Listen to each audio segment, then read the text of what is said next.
Most people think wars are decided by weapons. Missiles, tanks, aircraft carriers, armies. But this particular conflict is different. Because if you zoom out far enough and look at the map, you realize something unsettling. The entire global economy quietly depends on one tiny stretch of water. A narrow passage so small that at its tightest point it's only about 33 kilometers wide. A place so narrow that, in theory, someone could swim across it. And yet through this tiny corridor flows the lifeblood of the modern world. Oil, energy, trade, power. This place is called the Strait of Hormuz. And if it closes, even for a short time, the consequences would ripple across the entire planet. Because every single day, enormous amounts of the world's oil pass through this one narrow choke point. Tankers loaded with energy move through it non-stop, carrying fuel that powers factories, transportation systems, and entire national economies. That oil doesn't just disappear into the market. It travels to specific destinations. It fuels the massive industrial engines of China. It powers the growing cities of India. It feeds the energy needs of Japan, South Korea, and much of Asia. Some of these countries depend on this corridor for a huge portion of their energy supply, which means something remarkable happens the moment this narrow passage becomes unstable. The entire global economy begins to feel it. And that's why geography matters more than most people realize. Because when you look at the map carefully, you start to see that this isn't just a waterway. It's the pivot of the global system itself. On one side of the strait sits the Persian Gulf, surrounded by countries that contain some of the largest oil reserves ever discovered. Saudi Arabia, Kuwait, the United Arab Emirates, Qatar. These countries export enormous quantities of oil to the rest of the world every day. Their economies are built on selling energy to global markets. Their wealth flows from the ships that leave their ports. And almost all of those ships must pass through this one narrow corridor. But on the other side of the strait sits Iran, and that's where the story begins to get far more complicated. Because Iran isn't just another country sitting nearby. Its entire southern coastline runs along this critical choke point, and just behind that coastline rises a natural fortress of mountains. Massive, rugged terrain that stretches deep into the country. Mountains that make it extremely difficult for outside forces to penetrate or control. And those mountains aren't just scenic geography. They are strategic protection. Inside them, you can hide missile systems. Inside them, you can conceal drone bases. Inside them, you can build launch sites, storage depots, and underground facilities that are incredibly difficult to detect or destroy. Which means something important happens the moment tensions rise in this region. Iran doesn't need to invade anyone to create chaos. It simply needs to make the strait dangerous. And the moment shipping through that corridor becomes unsafe, panic spreads through global markets. But here's where the situation becomes even more interesting. Because the Strait of Hormuz isn't just important, it's almost impossible to replace. There are very few alternative routes that can move the same amount of oil out of the Persian Gulf. Pipelines exist, but they can only carry a fraction of what the shipping lanes handle every day. The reality is simple.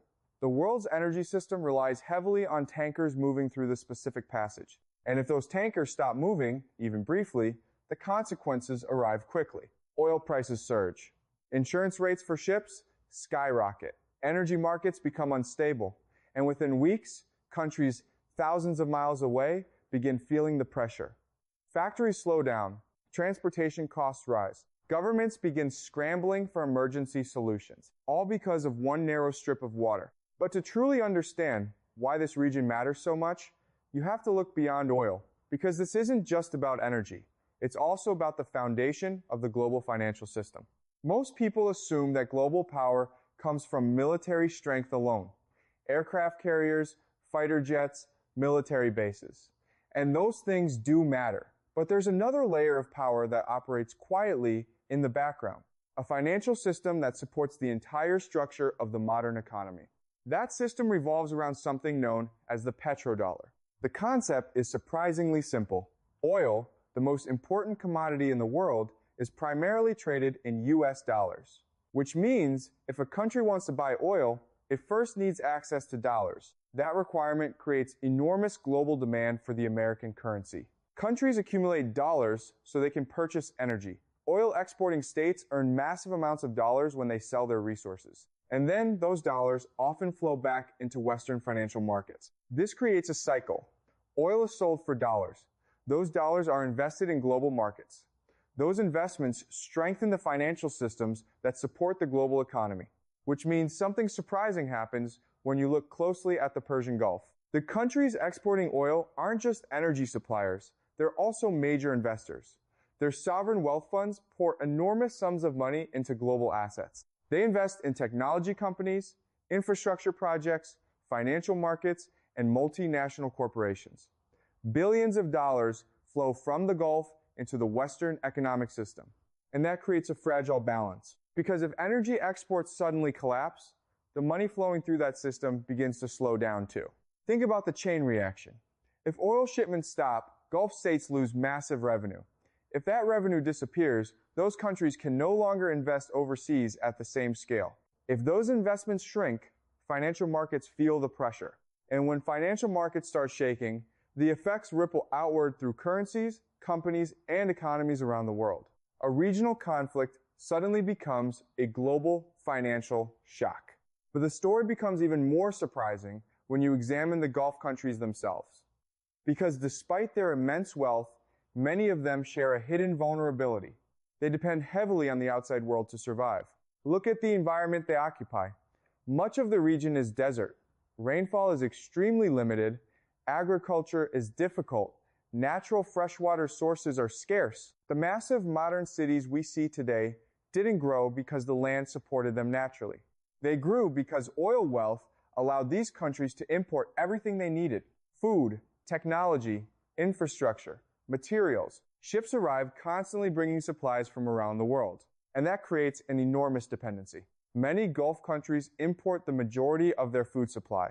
Large portions of their populations rely on food grown in other continents. Cargo ships bring grains, vegetables, meat, and basic goods into ports every single day. Now, imagine what happens if shipping routes become unstable. Food supplies tighten quickly. But even food isn't the biggest vulnerability. Water is, because one of the most surprising facts about many Gulf cities is that they don't rely on rivers or lakes for drinking water. Instead, they depend heavily on desalination plants, massive industrial facilities that pull seawater from the ocean and process it to remove the salt, turning it into fresh water for millions of people. These plants operate continuously, supplying water to entire metropolitan areas. And here's the problem. They are extremely exposed. Most desalination plants sit directly along the coastline, which means they are highly vulnerable to attack.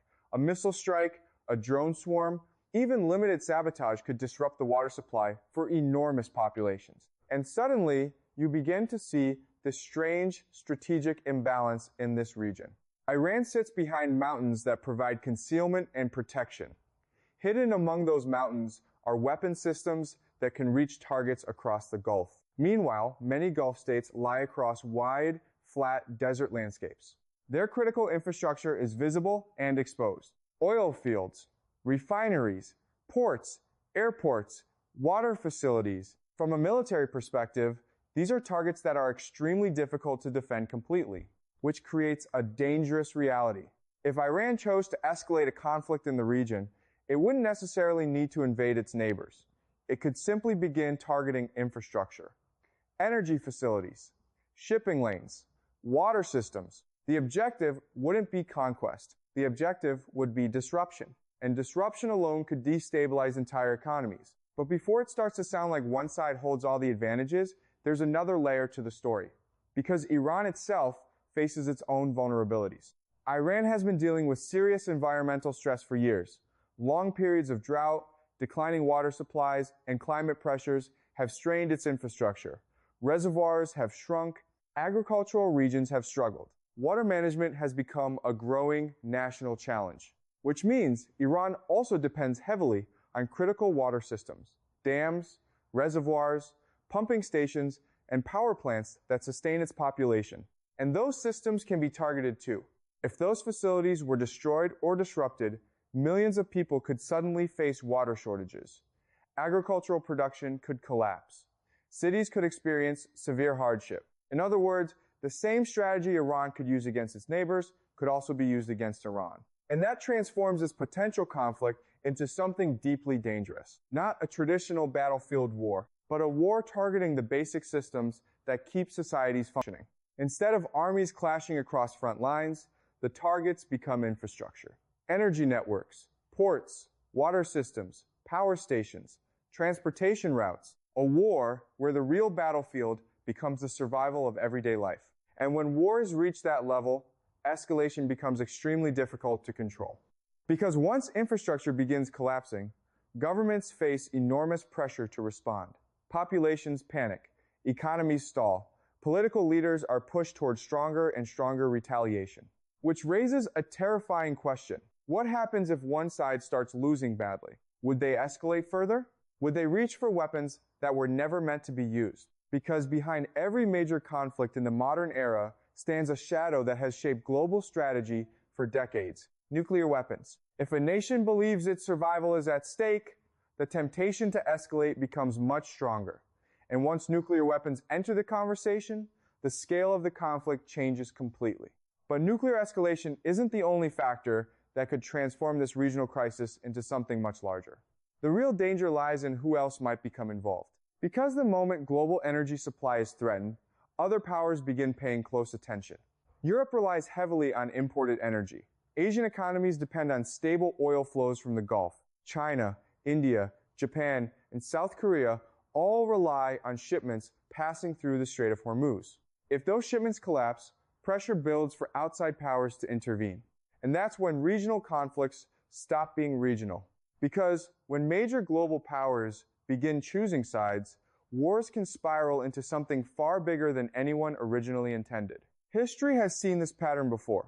A small regional crisis pulling in allies, competitors, and rivals until suddenly the world finds itself on the edge of a much larger confrontation, all because of a single strategic location, a narrow strip of water.